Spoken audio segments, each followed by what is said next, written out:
याद रखो, आपकी कुछ आदतें होती हैं जो परमेश्वर चाहता है आपके अंदर हो, और कुछ ऐसी होती हैं जो परमेश्वर नहीं चाहता आपके अंदर हो। वो आदतें शैतान की ओर से नहीं होती, वो आदतें आपकी अपनी होती। बाइबल कहती यहूदा इस्करियोती के अंदर एक आदत थी चोरी करने की, और वो चोरी करता था। और एक दिन ऐसा आया कि बिना शैतान के वो चोरी करता था। शैतान उसके अंदर नहीं था, तभी भी वो चोरी करता था।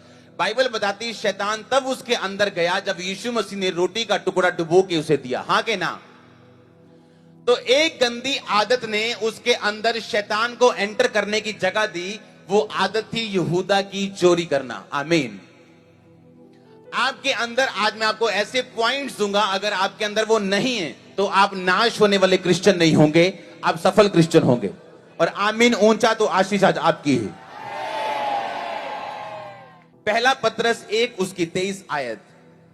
जो पहली क्वालिटी आपके अंदर होनी चाहिए, अगर आप नाश नहीं होना चाहते हो, या गुमना नहीं चाहते हो, या मसीह में आके गायब नहीं होना चाहते हो, जो पहली आदत आपके अंदर एक क्रिश्चियन व्यक्ति के अंदर होनी चाहिए, वो पहला पत्रस उसकी पहली पत्री उसकी 1 की 23 आयत को मैं पढ़ूंगा।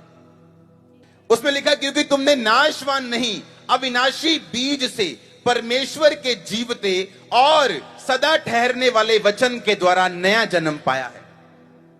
पहला जो क्वालिटी आपके अंदर होनी चाहिए वो ये होनी चाहिए। इसमें लिखा, तुमने अब नाशवान नहीं परंतु अविनाशी बीज से।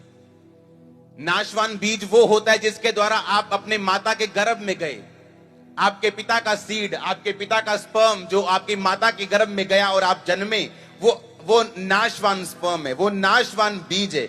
वो नाशवान बीज ऐसा आप जिएंगे और मरेंगे। पर बाइबल कहती अविनाशी बीज से तुम्हारा जन्म हुआ, सदा ठहरने वाले वचन के द्वारा तुमने नवा जन्म पाया। जब आपका जन्म वचन के द्वारा होगा, आप अविनाशी होंगे, आप नाश नहीं होंगे और सदा ठहरे रहेंगे। क्योंकि बाइबल कहती है कि वचन सदा ठहरने वाला वचन है। ध्यान से सुनना, आपके बाप ने आपको पैदा किया, एक दिन आप मरेंगे, हाँ या ना? क्योंकि आप नाशवान बीज से पैदा हुए हो। पर बाइबल कहती है अगर तुम अविनाशी बीज से यानी सदा ठहरने वाले वचन के द्वारा पैदा हुए हो तो तुम नाश नहीं होंगे। ना तो इस पृथ्वी पर तुम नाश होंगे, ना तुम दुखों में जाओगे, ना झमेलों में पड़ोगे। नाश होने का मतलब होता है, एक बंदे का बिजनेस है, अच्छा चल रहा है, एक दिन कोई घटना हुई, दुर्घटना हुई, सब कुछ खत्म हो गया। उसके बाद बंदा मर गया, उसकी वाइफ मर गई, बच्चे मर गए, सब कुछ खत्म हो गया। एक एक्सीडेंट हुआ, पूरा परिवार खत्म हो गया। परमेश्वर कहता है ऐसा नाश तुम्हारी जिंदगी में कभी नहीं होगा। और धरती पर ही अकेला नाश नहीं, मैं तुम्हें आकाश पर भी, स्वर्ग पर भी नाश नहीं होने दूंगा। मैं तुम्हें यहां भी जीवन दूंगा और ऊपर भी जीवन दूंगा। परमेश्वर ने कहा अगर तुम्हारा जीवन, अगर तुम्हारा जन्म मेरे वचन के द्वारा हुआ है, तो अगर तुमने बपतिस्मा ले लिया है, तो अगर तुमने नया जन्म पा लिया है, तो अगर तुमने तौबा कर ली है, अगर तुमने यीशु मसीह को अपना जीवन देके पापों से तौबा कर ली है, अगर परमेश्वर को अपनी लाइफ दे दी है, तो परमेश्वर ने कहा तुम अविनाशी बीज से पैदा हुए हो। आमीन। अपने पड़ोसी को बोलो नया जन्म ले। फिर से बोलो ऊंची आवाज में। पहला पॉइंट आपका यह होगा कि आपका नया जन्म होना जरूरी है। आपका पानी वाला बपतिस्मा जरूरी है। आपका राइट डॉक्ट्रिन लेना, परमेश्वर के वचन को सही रीति के साथ लेना, यह जरूरी है।